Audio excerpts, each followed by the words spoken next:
यह सुनकर रत्न विशारद मणिकार बोला, महाराज, आपने बिल्कुल सही आदेश दिया है। धर्म की रक्षा करने से सब कुछ सुरक्षित रहता है, और यदि धर्म नष्ट हो जाए तो सब कुछ नष्ट हो जाता है। इसलिए मैं धर्म को साक्षी मानकर यह प्रतिज्ञा करता हूं।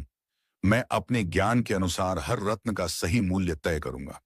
फिर उसने हर एक रत्न की जांच करके कहा, महाराज, मैंने अच्छे से देखा। हर रत्न अद्वितीय और अनुपम है। करोड़ों मुद्राएं भी इसका सही मूल्य नहीं हो सकती। ये सभी रत्न अमूल्य हैं। यह सुनकर राजा बहुत प्रसन्न हुए। उन्होंने उचित इनाम देकर मणिकार को विदा किया। फिर सन्यासी का हाथ पकड़कर उन्हें सिंहासन पर बैठाया और बोले, महाशय, आपने जो रत्न दिए हैं वे इतने अमूल्य हैं कि मेरा पूरा साम्राज्य देकर भी उनका मूल्य चुकता नहीं किया जा सकता। आप एक सन्यासी होकर भी इतने अमूल्य रत्न कहां से लाए, और किस उद्देश्य से आपने ये मुझे दिए? जानने की इच्छा हो रही है। योगी ने उत्तर दिया, महाराज, औषधि, परामर्श और घर की गोपनीय बातें ये सब सार्वजनिक रूप से नहीं कहनी चाहिए।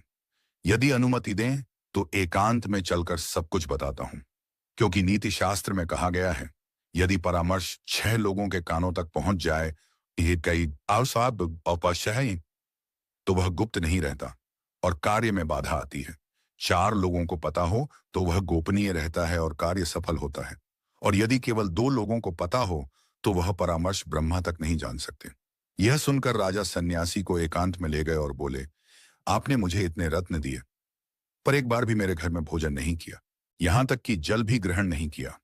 इसके लिए मैं अत्यंत लज्जित हूं। यदि आपकी कोई अभिलाषा हो, कृपया बताइए। मैं अपने प्राण देकर भी उसे पूर्ण करूंगा। सन्यासी बोले, महाराज, मैं गोदावरी नदी के किनारे एक श्मशान में साधना कर मंत्र सिद्ध करना चाहता हूं। इससे मुझे अष्ट सिद्धियां प्राप्त होंगी। इसलिए मेरा निवेदन है कि आप एक दिन संध्या से लेकर अगले दिन भोर तक मेरे साथ रहें। आपकी उपस्थिति में ही मेरा मंत्र सिद्ध होगा। राजा बोले, निश्चित रूप से आऊंगा। आप दिन बताइए। सन्यासी बोले, आगामी भाद्र मास की कृष्ण चतुर्दशी की संध्या को आप अकेले मेरे पास आइए। राजा बोले, निश्चिंत रहिए, मैं समय पर उपस्थित रहूंगा। इस प्रकार राजा से वचन लेकर सन्यासी अपने आश्रम लौट गए। अंततः